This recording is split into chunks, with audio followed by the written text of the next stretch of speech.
자, 이번 시간에는 원소의 주기성에 대한 문제를 풀어보도록 할게요. 이제 여기서 보시게 되면 현대의 주기율표에 대한 설명으로 옳은 것만을 보기 위해서 있는 대로 고른 것은 이라고 되어 있을 때 좀 하늘 넓혀 볼게요. 여기서 보게 되면 주기율표의 그치. 가로줄은 어떻게 되어 있다? 가로줄은 주기라고 정의를 내리고 세로줄은 족이다 라고 하는 거 오케이 맞는 얘기가 되네요. 그 다음 두 번째 주기율표에서 같은 오치 굉장히 중요한 부분이에요. 얘는 조건 반사처럼 꼭 기억해 줘야 되는 게 같은 원자과 전자수가 같아 라고 하는 걸 무조건 조건. 그러면서 나왔으니까 같은 주기일 때는 어때야 된다? 전자 껍질 수가 같아야 된다. 요거 꼭 기억을 해주셨으면 좋겠고요. 주기율표에서 원소는 원자량 순으로 나열되어 있다라는 건 멘델레이프 아저씨 얘기고, 우리가 지금 사용하고 있는 주기율표는 모즐리라고 하는 분에 의해서 무엇으로 원자량이 아니라 원자 번호 순으로. 그래서 이 원자 번호라고 하는 요 개념은 무엇이다? 바로 양성자의 개수를 우리는 그 원소의 고유 번호로 잡았고, 원자이기 때문에 정기적으로 중성인 상태이므로 전자의 개수도 동일하게 적용을 한다라는 것까지 아예 얘네를 같이 하나의 세트로 기억을 해 주시는 게 좋습니다. 요거랑 요거 같이 꼭 묶어서 기억을 해 주셨으면 좋겠네. 꼭 잊지 않고 잘 잡아 주셨으면 좋겠어요. 자, 그 다음에 그래서 디귿번은 틀렸습니다 라고 되는 거고, 리을번 주기율표에서 원소들의 족 번호의 앞자리수를 여기서 조심해. 원소들의 족번의 앞자리수에서 앞자리수가 아니라 1의 자리수, 1의 자리수. 좀 별로 마음에 안 든다. 아이고, 이렇게 또 커. 이것도 좀 줄여볼게요. 1의 자리수에서 1의 자리수. 예를 들어 볼게요. 어떤 거냐면 1쪽일 때 원자과 전자가 보게 되면은 원자과 전자가 한 개야. 그러면 1쪽, 두 개야. 그러면 2쪽. 근데 13쪽일 때는 원자과 전자가 3개. 14쪽일 때는 4개. 이렇게 무엇을 잡아줘야 되냐면 1의 자리수가 원자과 전자의 개수가 되어진다 라는 것을 잊지 않도록 하셔야 됩니다. 그래서 답은 어떻게 된다? 1번이 답이 됩니다 라고 얘기를 하는 겁니다. 잘 봐주시면 되고, 그 다음에 이제 2번 문제를 보도록 할게요. 그림은 주기율표의 일부를 나타낸 것이다. A에서 G는 임의의 원소. 자, 이 문제 풀 때 팁이 있어요. 이 문제 풀 때에 이러한 표에 팁이 나오면, 팁이 무엇이냐면 바로 임의의 원소를 어찌 해준다? 실제 원소로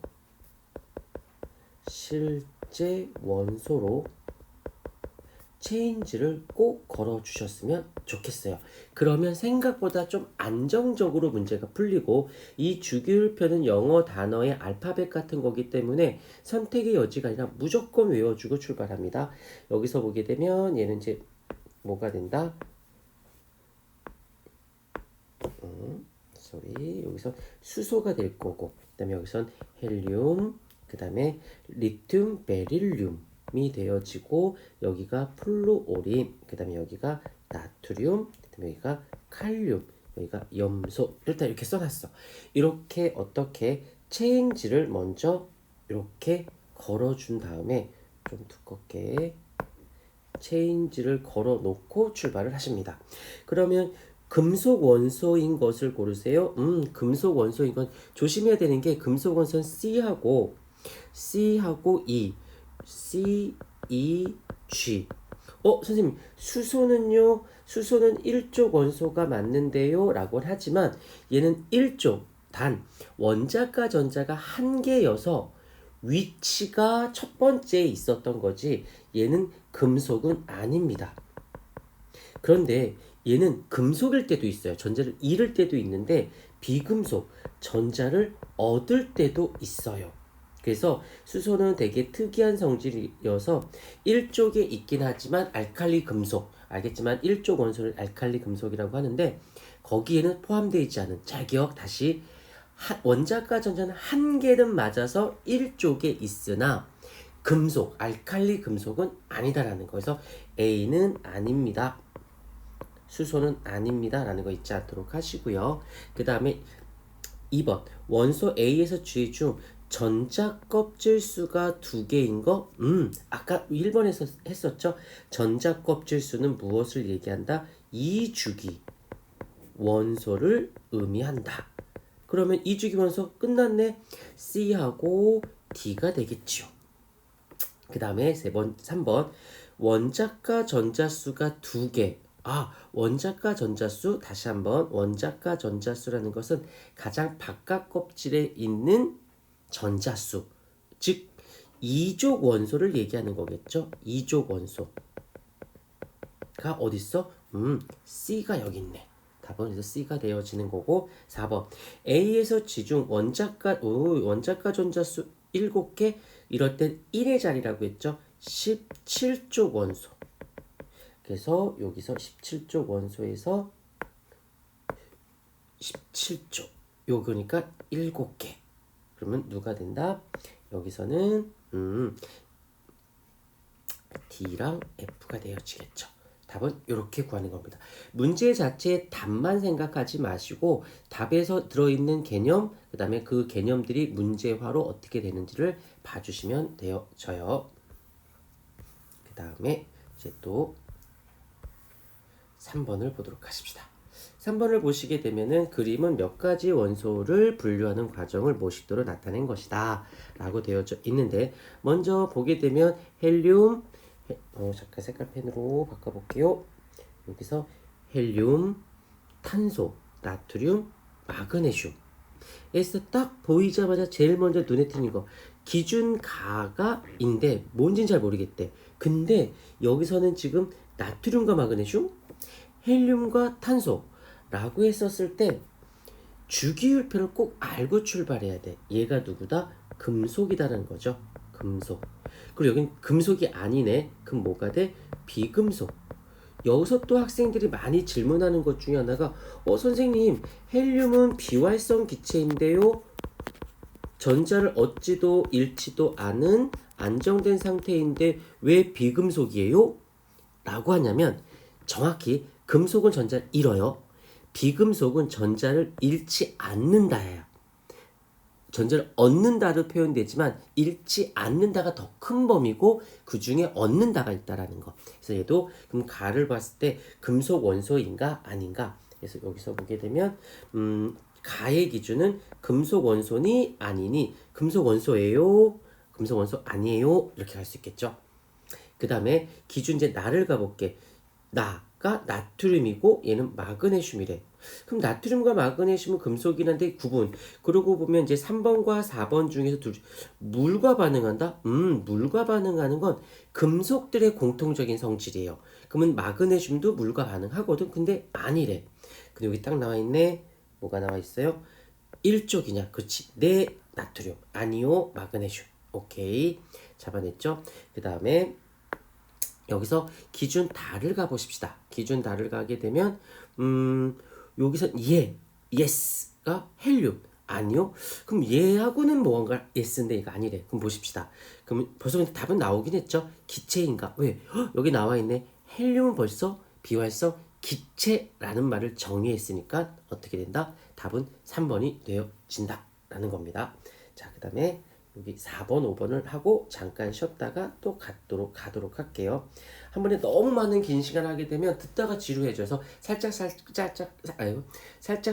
끊어서 계속 진행을 할 테니까는 필요한 부분 탁 치고 필요한 부분 취하고. 근데 여기서 중요한 건 답이 안 중요해요. 똑같은 말 계속 반복 답이 중요하지 않습니다. 문제를 어떻게 의도 파악, 출제자가 무슨 생각으로 냈는지, 그 개념이 문제화로 어떻게 되는지를 잘 파악하는 게 중요합니다. 근데 여기 같은 이 경우는 무엇이냐면 실생활, 아이들이 쉽게 생각하는 경우도 있고 어렵게 생각하는 경우가 많은 문제 중에 실생활과 연관되어지는 것이 있는데, 이건 배경 지식이 많은 친구들은 되게 쉽게 생각하고 그렇지 않으면 좀 어렵게 생각할 수는 있어요. 치아 같은 경우는 대표로 여기 가로등, 네온사인 이런 거 들어본 적 있을 텐데, 전선, 일단 탁 드러나는 게 금속이죠. 표백제, 염기성 이런 것들이 나올 텐데, 자, 길게 갈 필요는 없고 금속 원소가 이용되는 예를 보게 되면은 누가 된다? 나랑 그 다음에 뭐가 돼? 다가 답이 되어진다라는 거. 가로등 같은 경우도 이제 금속으로 많이 이용하고 있다라는 거 봐주시면 되고, 5번을 보십시다. 가에서 라중, 요거는 어쩔 수 없이 어떤 개념이나 원론적인 부분이 아니라 좀 암기를 해주셔야 되는 형태들이 좀 있다라는 것까지도 잡아주시고, 난 이쪽이 실생활과 관련된 부분이 조금 어렵다라고 생각하면 자꾸 봐줘서 자꾸 익숙하게 하는, 단 지금 당장 하지 않으셔도 돼요. 어느 정도 중요한 개념이나 원론적인 것이 다 된 다음 그게 크게 부담이 없어. 그때 이걸 나중에 공부하셔도 어차피 시험 때가 되려면 3월달 되고도 가야 되니까 그때 잘 잡고 이때 나올 때마다 그렇군 이렇게 봐주시면 됩니다. 5번을 계속 갈게요. 가에서 라 중 다음 설명에 해당하는 원소의 예를 한번 써보십시다 라고 되어 있어요. 봤더니 원자가 전자수가 7번에다가 그럼 누구겠어? 그쵸? 바로 원자가 전자가 7번이 7개니까 17쪽 원소겠죠? 17쪽 원소는 우린 다른 말로 뭐라고 돼? 할로젠 원소라고 부르고, 거기에 같은 쪽에 포함되어 있으면 반응성이 제일 크다라는 건 전자를 얻는 쪽이니까 주기율표상에서 어디로 가야 돼? 위로 갈수록 얻는 성질이, 즉 비금속의 반응성이 큰 건 위로 갈수록, 즉 누가 된다? 플루오린이 돼서 바로 가가 바로 치약의 주성분이 바로 플루오린이다. 그래서 산성기를 갖고 있다라고 보시면 되어집니다. 그래서 여기서 보게 되면 여기서 쭉 나와 있는 구리, 염소, 나트륨, 플루오린이라고 되어 있죠.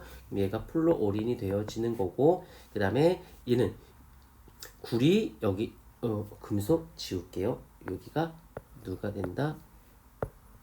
이거 왜 안 지워져? 이걸로 해야 되는구나. 아닌데? 지우개가 이건데? 쏘리, 잠깐만. 왜 안 지워지지? 희한하네. 요게 구리라고 보시면 되고, 그 다음에 표백제 같은 경우는 염소, 그 다음에 가로등은 나트륨, 이렇게 봐주시면 되어집니다.